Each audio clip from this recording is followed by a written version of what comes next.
Ini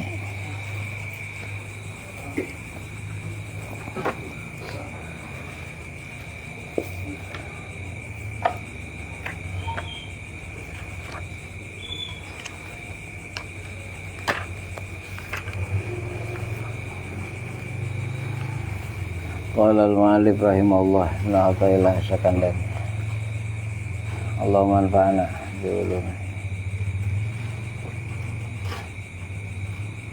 Syaulillahi al-Fatihah.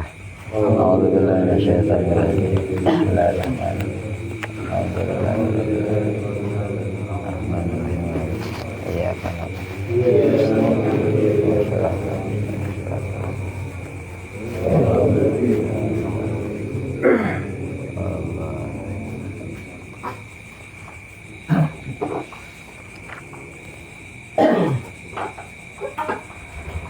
min alamatin nujhi fin nihayat ar-ruju' ilallah fil bidayat.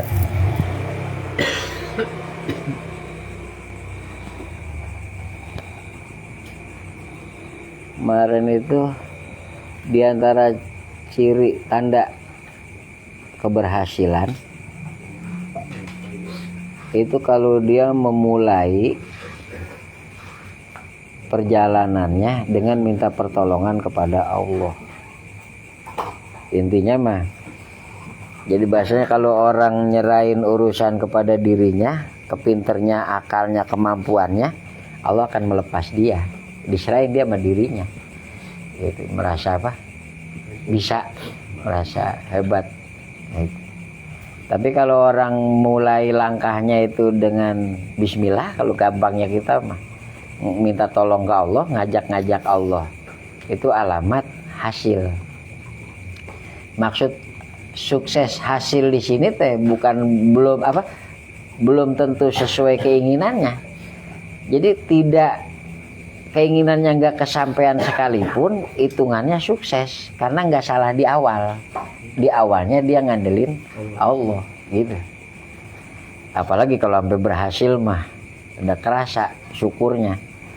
Tapi kalau awal nindak dia ngandelin kemampuan dirinya sendiri, ketika berhasil kategorinya gagal karena salah ngandelin. Pan timbulnya terjadinya ujub, takabur, gua mah, saya mah, aku mah. Jadi ciri apa? Nujhi, bahagia, bagja, kesuksesan itu kalau orang itu ngandelin Allah. Sama ini mah kayak cerita umpama orang itu pengen rajin ibadah, pengen rajin zikir, wirid, terus nggak minta tolong ke Allah, merasa dia yang harus maksain dirinya, yaitu bisa putus di tengah jalan, bisa ngasoh di tengah jalan, bisa kepengen doang. Jadi kalau kita pengen kasarnya jadi orang yang kuat imannya, pengen rajin ibadahnya, ya langkah pertama itu selain punya kemauan, ya minta ke Allah. Makanya ada doa itu kan, Allahumma a'inni ala dzikrika wa syukrika wa husni ibadatik wa ta'atik. Allahumma ya Allah, a'inni ala dzikrika, tolong saya untuk senantiasa zikir kepadamu, ingat kepadamu. Allahumma a'inni ala dzikrika wa syukrika, dan tolong saya agar bisa senantiasa syukur. Wa husni ibadatik, dan tolong saya untuk bisa memperbaiki ibadah saya kepadamu gitu. Jadi bukan semata-mata orang pengen bener itu terus dia pikir gua harus jadi orang bener, tapi di situ nggak minta tolong ke Allah gitu. Ya itu banyak gagalnya. Sebenarnya kalau yang paling gampang itu kalau orang dulu itu praktekin gini, ntar malam pengen tahajud ada biasanya dibangunin ke Allah, bangun, ada yang bangun melek, tidur dia lagi nggak ngerjain. Ntar hari-hari besoknya kalau punya kepengen biasanya udah bangun. Kemarin katanya apa, pengen tahajud udah ditakdirin bangun, goro. Ibarat itu kan goronya sama Tuhan, janji ngadep sama Tuhan udah jadi ngadep.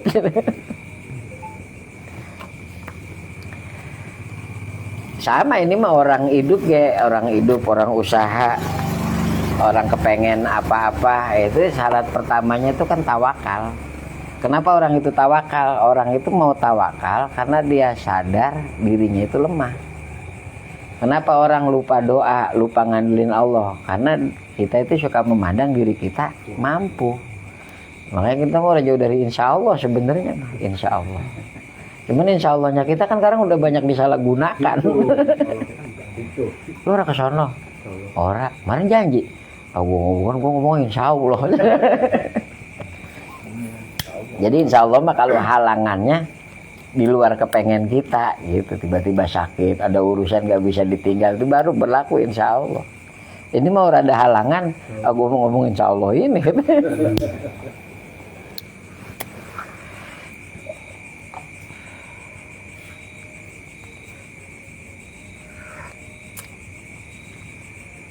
Ya kadang-kadang kita kan ketipunya sama urusan itu udah oke. Kayak calo mah penjual udah cocok nih. Pembeli udah mau nih. Udah tinggal. Yang beli mati. Yang beli berubah pikiran. Jadi gede hatinya itu kita mah suka lupa ke Allah. Gede hatinya ke sebab. Jadi kalau Tuhan kasih gagal itu kan kayak orang mah Tuhan lagi nunjukin diri, gua ajak-ajak lah gua di mana gitu.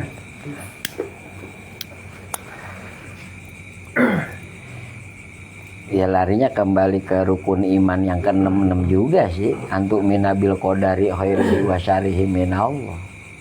Jadi ketika berhasil syukurnya bisa, ketika gagal sabarnya bisa. Kalau kita kan kaget-kagetan, satu udah di ujung ini udah tinggal dealnya, reset. Waduh, lah kan tulisannya mah udah kelar di sono, gitu.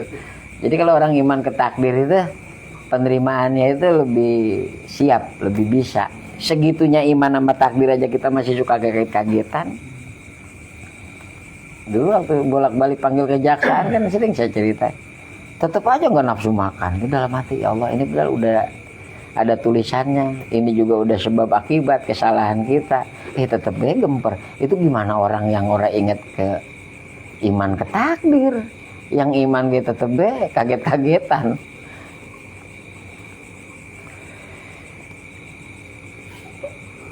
Tapi pernah zaman Nabi kan, Nabi kan punya sepupu Ja'far, abangnya apa adiknya Sayyidina Ali, Sayyidina Ja'far itu, abang kayaknya. Ja'far bin Abu Thalib, abang pak adik. Kan dia mah hijrahnya ke Habsyah. Ya saya baru hijrah ke Madinah. Pas perang Tabuk, perang apa itu? Yang musuhnya itu nggak berimbang. 3.000 lawan 200.000 gitu. Kan Nabi pas ngutus perang teh langsung 3 komandan. Pertama teh Sayyidina Ja'far gitu. Terus Sayyidina Abdullah bin Rawahah, satu lagi siapa itu? Ja'far meninggal. Dapat berita kan itu teh Nabi ngelihat perang itu kan jaraknya berapa ribu kilometer gitu. Nabi teh nyaksiin perang itu nyeritain begini, kumpul sama sahabat ono perang. Ono lagi perang. Nabi cerita. Ja'far maju, wah Ja'far terbunuh. Jadi itu gimana ya? Iya. Jadi Nabi di sini tapi nyeritain perang di sana. Nah pas Sayyidina Ja'far meninggal kan dia mah tangannya ditebas kanan kiri. Sayyidina Ja'far itu. Makanya kata Nabi dia mah disebut julukannya ntar At-Tuyur. Karena diganti sama sayap, dia mah terbang di surga. Tangan duanya diganti sayap. Nggak usah dibayangin bentuknya gimana. Nah Nabi ke rumahnya, ke Sayyidina Ja'far. Dipanggil istrinya, anak-anaknya mana, diciumin sama Nabi. Karena yakin. Istrinya nanya, gimana suami saya? Dia syahid, gugur. Kan jengker istrinya teh. Gitu.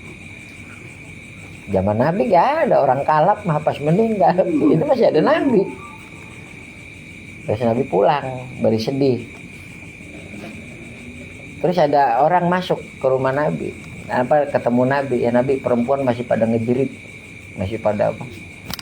Kuak-kuakan. Jadi kalau kata Nabi itu pertama, ya setiap suami itu punya posisi tersendiri di hati istrinya. Ada satu kepantesan. Tapi kan Nabi ngelarang. Niyaha itu. Nah, ngeratap. Terus ada yang bilang, ya Nabi perempuan masih pada nangis, ngejerit. Kata Nabi, sumpel mulutnya pakai pasir. Nyuruh orang Nabi. Jadi pas sahabat itu pergi, itu perempuan masih tetap jengker. Kata Siti Aisyah, kayaknya dia nggak sanggup ngerjain suruhan Nabi. Jadi itu larangan mah larangan, tapi kan kalau kemampuan mah batasan orang-orang itu beda. Yang penting tahu aja kita mah itu teh dilarang dulu. Kan beda kalau Nabi mah kan cuma nangis. Waktu ditanya anaknya meninggal itu, ya Nabi bukan kau melarang ini, yang aku larang itu nggak nerima, ngerata, bukan menangis. Jadi kalau nangis mah baik, boleh nangis. Jadi kalau Nabi itu bahasa kenapa nangis? Kita berpisah dengan orang yang kita sayangin. Boleh.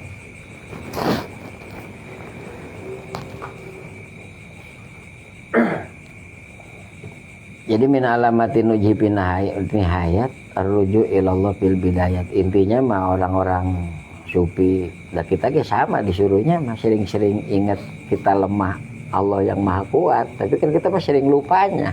Kita kan kalau lagi sehat lupa kalau Allah cabut sehat kayak apa keadaan gitu.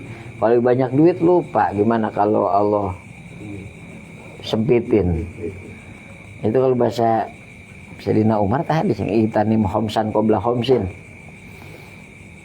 Pegang 5 sebelum 5. Muda sebelum tua, sehat sebelum sakit, senggang sebelum waktu sempit, kaya sebelum miskin. Padahal pesannya mau udah dari dulu ya, makanya mah tetep deh kita orang bisa-bisa. Giran ke sakit pengen berrajin jamaah ke masjid, sakit.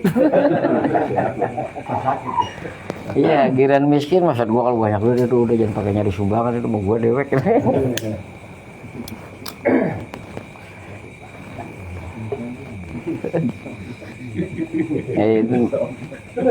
Yang lebih ngenes lagi orang miskin takut miskin lah.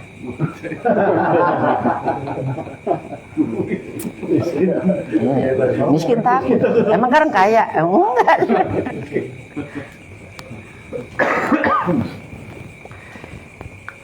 Nah, beliau melanjutkan, man asyraqat bidayatuhu asyraqat nihayatuhu. Barang siapa cemerlang permulaan perjalanannya, maka akan cemerlang di ujungnya.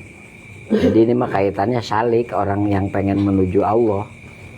Jadi bahasa ibadah ge yang diandelin mah Allah, minta tolongnya teh ke Allah. Sama kayak punya keinginan-keinginan, pengen punya pondok, pengen punya majelis, pengen anu kan bisa aja gitu. Pengen buka pengajian ini itu. Ya tetap aja yang pertama itu kan niatnya. Gitu. Niatnya apa? tujuannya apa. Jadi kapan orang itu cemerlang permulaannya? Ya ketika itu tadi, awal nindaknya itu tawakal ke Allah, minta tolong ke Allah. Ya mau orang usaha, orang bidang apa ya sama baik. Jadi usaha mah sungguh-sungguh, hatinya tawakal ke Allah. Jadi ada istilah gini, al-kasbu sunnatun nabi wa tawakal sifatun nabi. Usaha itu sunnah nabi, kebiasaan nabi-nabi. Tawakal sifat nabi-nabi, sifat nabi. Jadi bukan berarti orang tawakal itu dia baik, ibarat sakit mah tapi pengen sakit tapi orang berobat. Jadi kalau zaman Sayyidina Umar mah datang ke masjid ontanya nggak dicancang, nggak, saya tawakal sama Allah, ikat dulu baru tawakal, kan gitu. Usaha dulu baru tawakal. Jadi kalau ciri orang tawakal itu kan kata ulama, tenangnya itu sama Allah.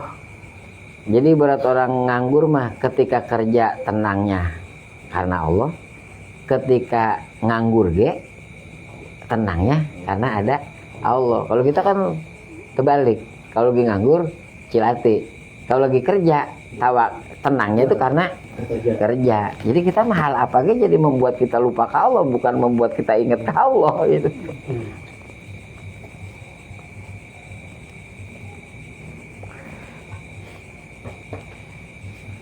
Jadi tetagenan kalau bahasa Sunda mah, kalau bahasa kita mah iktimad,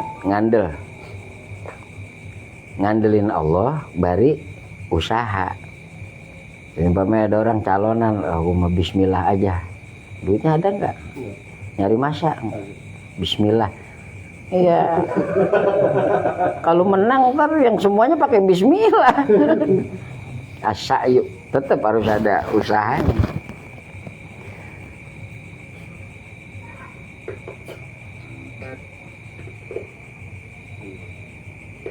Jadi semakin gede tujuannya harus semakin gede usahanya.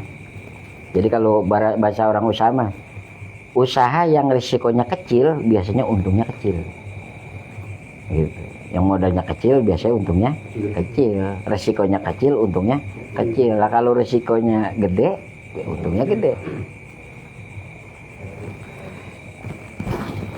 Nah, ke Allah ya sama. Jadi kalau kayak kita umpamanya wirid sehari la ilaha illallah 100 ora. Tapi pengen merasakan kehadiran Allah. Ada tuh kumaha itu gitu.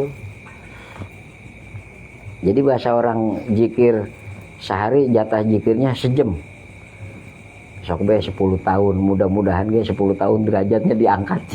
Itu yang zikirnya sehari sejam.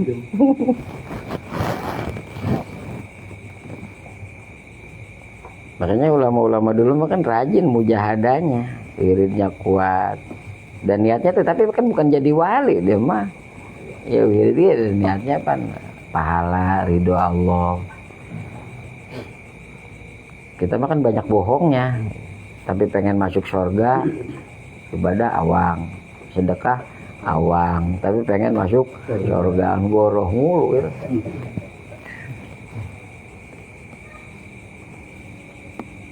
Jadi kalau bahasa di sini mah fabi qadril mujahadah takunu ba'dahal musyahadah. Sesuai kadar kesungguhannya, perjuangannya, maka akan ada sesudahnya itu penyaksiannya. Jadi yang bisa menyaksikan keberhasilan mah orang-orang yang getol. Sama orang mondok orang mondok bertahun-tahun emang mutolaah males, ngaji males, belajar awang, yang gak ada mujahadahnya, gak ada kesungguhannya. Keluar mondok mau 6 tahun 10 tahun gue ya tolol gue, ngebuat gue.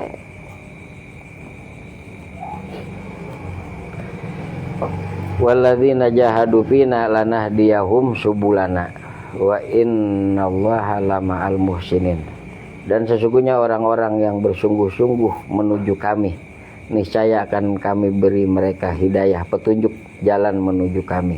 Dan sesungguhnya Allah benar-benar bersama orang-orang yang baik. Inna rahmatallaha qaribun minal muhsinin. Sesungguhnya rahmat Allah itu dekat kepada orang-orang yang berbuat baik. Jadi tadi habis ngobrol di sini sore sama Ustaz Taan. Itu kongko lagi ngelantur. Jadi ternyata bacaan itu powernya itu beda-beda. Kalau kayak lakon jakum umpamanya, lakon jakum 7 kali. Kalau saya ngelihatnya itu powernya 12 jam. Makanya dia mah habis maghrib sama habis isya. Kalau baca habis maghrib orang bakal mati sampai subuh. Kalau baca habis subuh orang mati sampai maghrib. Biasanya matinya pas azan dah. Lo kita nak baca.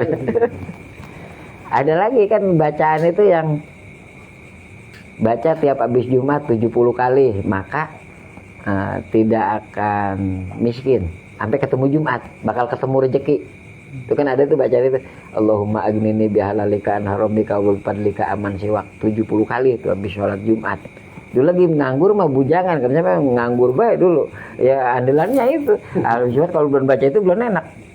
Allahumma agnini bihalalika an haramika itu seminggu dijamin. Jadi ketemu kebutuhan kita, cuman makan ngerokok mah itu.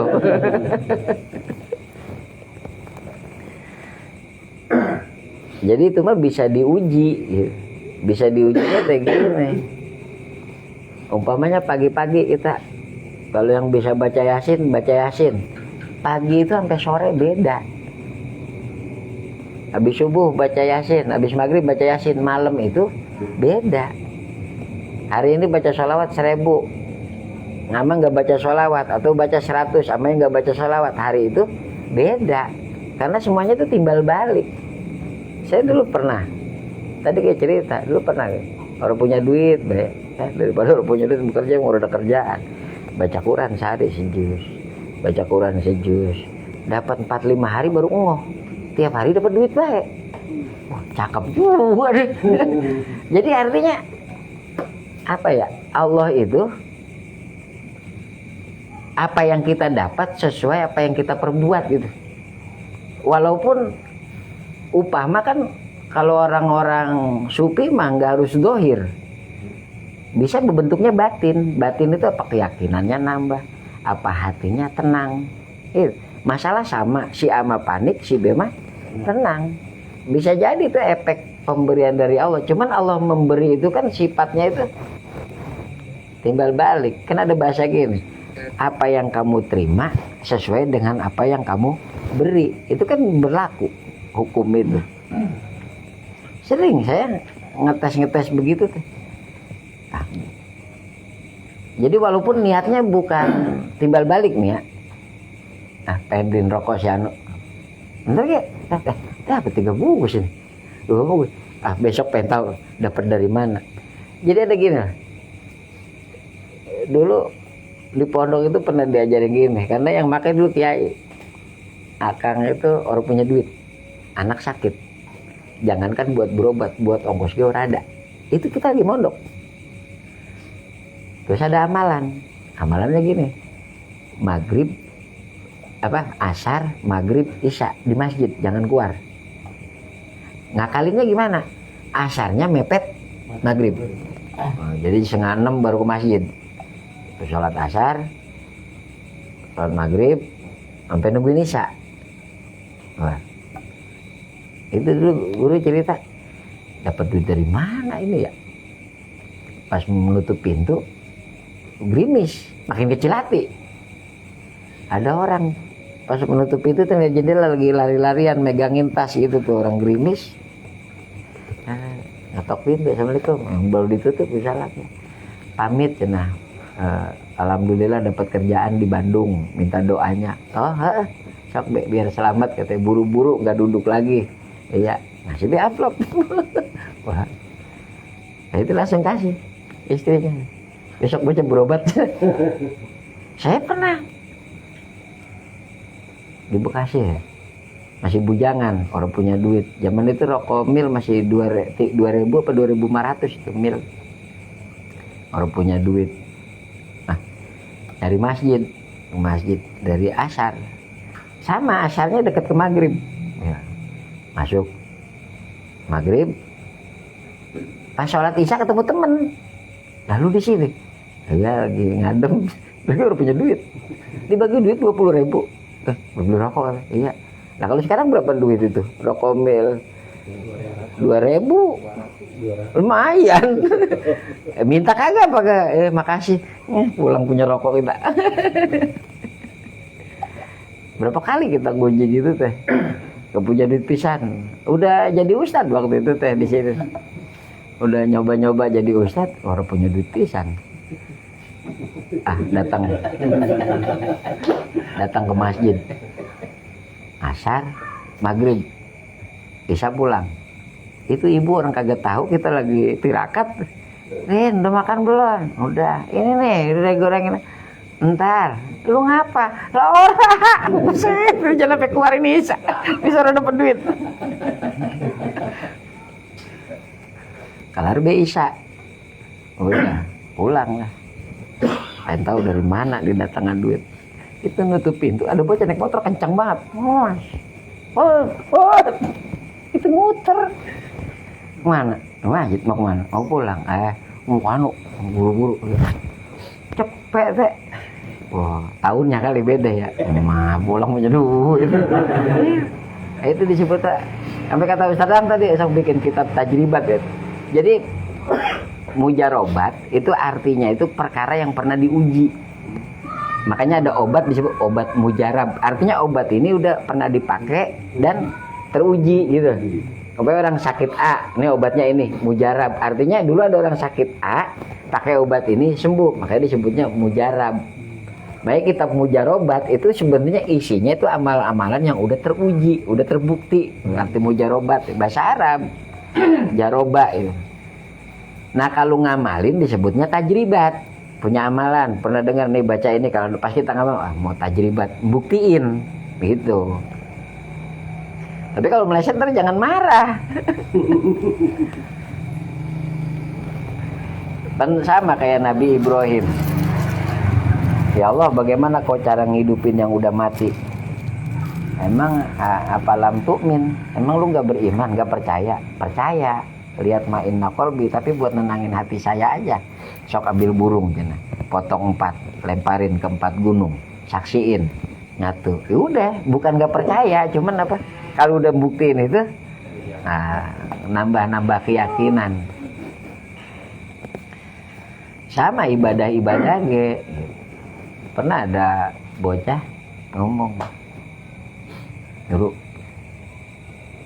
jadi sengaja saya nyeritain ginian teh, kan kalau bahasa niat tujuan ibadah mah udah sering kita bolak-balik. Jadi bukan gak ada khasiat, khasiat itu ada, tapi tujuan ibadah itu bukan khasiat. Allah, ridho Allah gitu, bukan gak ada khasiatnya. Contoh gini, puasa itu ibadah. Nah, jadi ibadah itu karena ngerjain perintah Allah. Tapi orang puasa itu bonusnya sehat. Itu mah Nabi. Sumu tasihu, puasalah kalian, niscaya kalian sehat. Tapi kalau dia puasa niatnya sehat, pahalanya nggak ada. Gitu. Jadi ibadah mah baik, belajar karena Allah, udah sehatnya mau otomatis. Gitu. Makan niatnya biar kuat ibadah. Lah kalau 2 piring mah kenyang mah otomatis. Jadi ada orang ngomong ini, itu bacaan yang dikasih saya kasih juga ke yang lain. Yang mana? Yang itu. Udah, saya enak katanya pakai itu.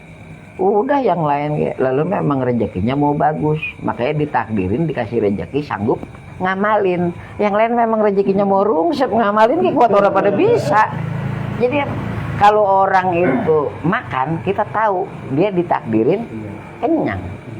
Kalau orang nggak makan, kita tahu dia ditakdirnya lapar. Zikir wirid dia sama. Jadi kayak orang, kalau orang sama ibadah jauh, umpamanya maksiat doyan, itu kan kita mau husnudzon gak susah.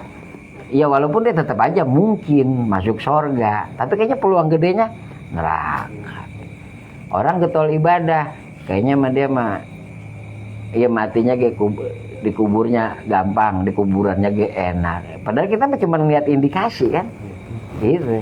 Da amalan-amalan ge, ibadah ge, zikir, sholawat, istighfar itu ge indikasi-indikasi. Jadi kalau orang ditakdirin umpamanya ringan sedekah, itu bisa jadi di depan dia memang ditakdirin rezekinya bagus. Kalau orang punya duit ditakdirinnya sayang, pelit, itu bisa jadi kalau nggak hatinya sempit, masalahnya banyak, rezekinya ge seret. Nah itu bisa dibaca gitu. Jadi kalau kita bisa sedekah, itu sebenarnya kita bersyukur ke Allah ditakdirin sedekah, bukan merasa kita bangga karena bersedekah, karena tahu timbal baliknya gitu.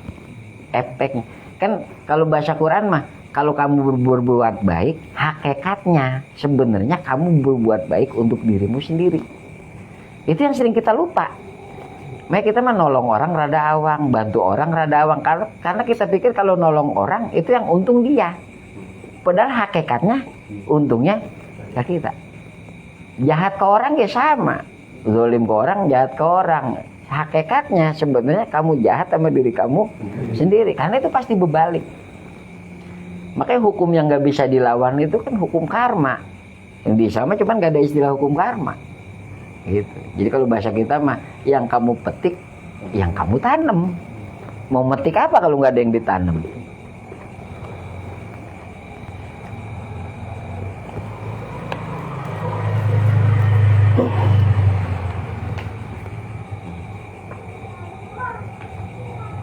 In ahsantum gimana Qurannya itu?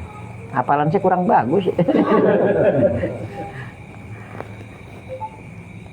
Jadi kalau kamu berbuat baik, sesungguhnya kamu berbuat untuk dirimu. Kalau kamu berbuat buruk, ya balasannya akan kembali kepada dirimu. Jadi kalau apa-apa yang kita terima itu kalau kita rajin introspeksi mah, kali dulu gitu. Rezeki seret, iya ya kali. Jadi kesalahan deh balik ke kita, karena Allah mah nggak mungkin zalim. Yang zalim mah kita sama diri kita. Makanya doanya kan itu, Rabbana zalamna anfusana, ya Allah kami jahat, zalim sama diri kami sendiri. Fa ilam taghfir lana wa tarhamna, kalau engkau nggak ngampunin dan tidak ngasih rahmat, nggak nyayangin kami, lanakunanna minal khasirin, tentulah kami bakal rugi, bakal termasuk orang yang rugi. Ya istighfar berarti yang kudu rajin. Kan kalau Nabi aja sehari 100 istighfar. Nabi yang nggak punya dosa, kita yang dosanya banyak.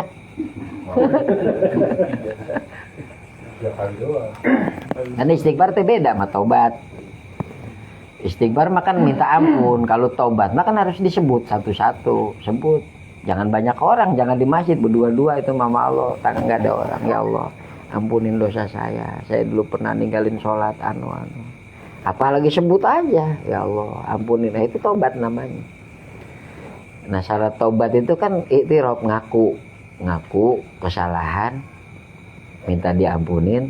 Nah itu ada syarat yang berat lagi dari ulama, janji nggak ngulangin. Itu yang susah. Nyesel rencana masih ada. Janji nggak ngulangin. Sebenarnya kan syarat baru itu mah. Asalnya taubat mah syaratnya cuman nyesel sama minta ampun. Sebenarnya di mana-mana orang nyesel, berarti sebenarnya dia janji nggak bakal ngulangin. Cuman potongan kayak kita, kalau kagak ditambahin kalimat itu, orang kepikir ke situ. Gitu. Jadi kita udah pada taubat belum? Belum. Taubat. Kalau istighfar makan jadinya zikir, astagfirullahaladzim, ya Allah ampunin saya. Dan kalau taubat kan udah disebut. Nah doa ukasa itu bagus itu, doa ukasa. Kalau yang nggak bisa bahasa Arab sok baca terjemahnya, enak itu ukasa. Kan ada doa ukasa itu, terjemahnya aja baca nggak apa-apa. Tirop. Jadi man asyraqat bidayatuhu asyraqat nihayatuhu. Kalau permulaannya cemerlang, ujungnya cemerlang. Kalau di sini banyak.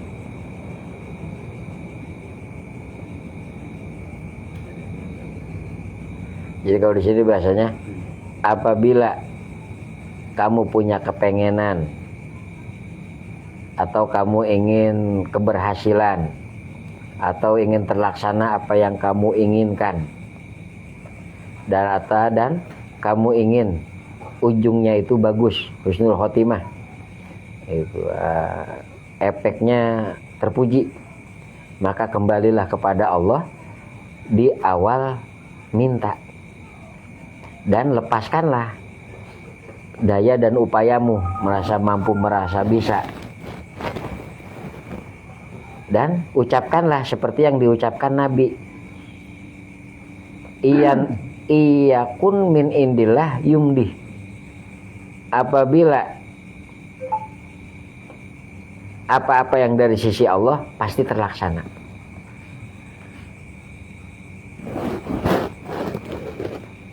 Maka jangan berambisi, jangan berlebihan ambisi. Bobi umpamanya nyalon BPD, ambisi, tenang aja. Dan jangan gundah. Pamasya Allah karena wa malam yasha robbuna lam yakun. Karena apa-apa yang Allah kehendaki akan terjadi, dan apa-apa yang Allah tidak kehendaki maka tidak akan terjadi. Palawi jitamaat, maka andai kata berkumpul manusia dan jin untuk menolongmu, memberikan manfaat kepadamu, mereka tidak akan mampu untuk menolongmu kecuali kalau ditakdirkan oleh Allah. Jadi kalaupun berhasil sebenarnya sesuai aja usaha dan keberhasilan itu dengan takdir yang ditulis. Walau jitama'u, dan andai kata semua manusia berkumpul, jin dan manusia, untuk mencelakakan kamu, sedangkan Allah tidak mentakdirkan kamu celaka, maka mereka semua tidak akan mampu untuk mencelakakan kamu. Japatil aklam, karena ya pulpen tinta udah kering dan buku telah ditutup, takdir udah selesai.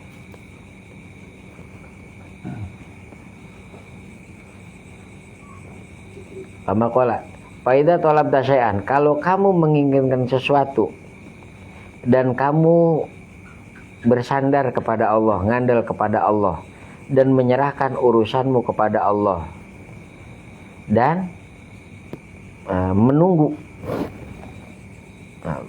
apa yang terjadi sesuai dengan ilmunya Allah, maka itu tanda sukses di ujungnya dan berhasil tujuanmu secara nyata.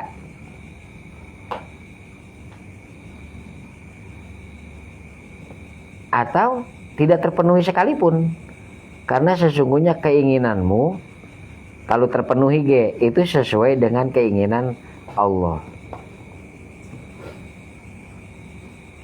Makanya kita mah disuruh belajarnya ini, la tastahi illa ma qadallah wa la tanduru illa ma yabruzu min indillah. Jangan punya kecondongan, kepengenan kecuali apa yang Allah putusin, dan jangan kamu melihat kecuali apa yang lahir dari sisi Allah. Hilangkan syahwatmu.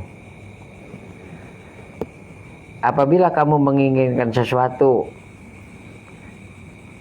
tapi kamu mengandalkan kemampuanmu, haulika wa kuwatika, daya upayamu, terus ambisi untuk memenuhinya,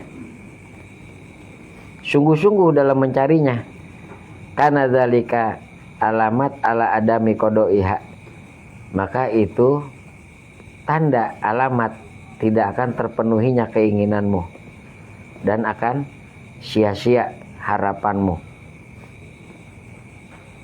Walaupun berhasil keinginanmu, ngandelin diri dewek tapi berhasil, itu tetap aja kategorinya gagal.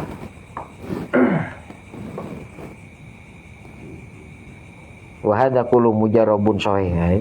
Ini semuanya mujarabun sohih, itu mujarab, udah teruji, udah terbukti. indal ami wal khos, baik itu orang awam ataupun orang khusus. Ya mau yang ngerti agama, mau yang kagak.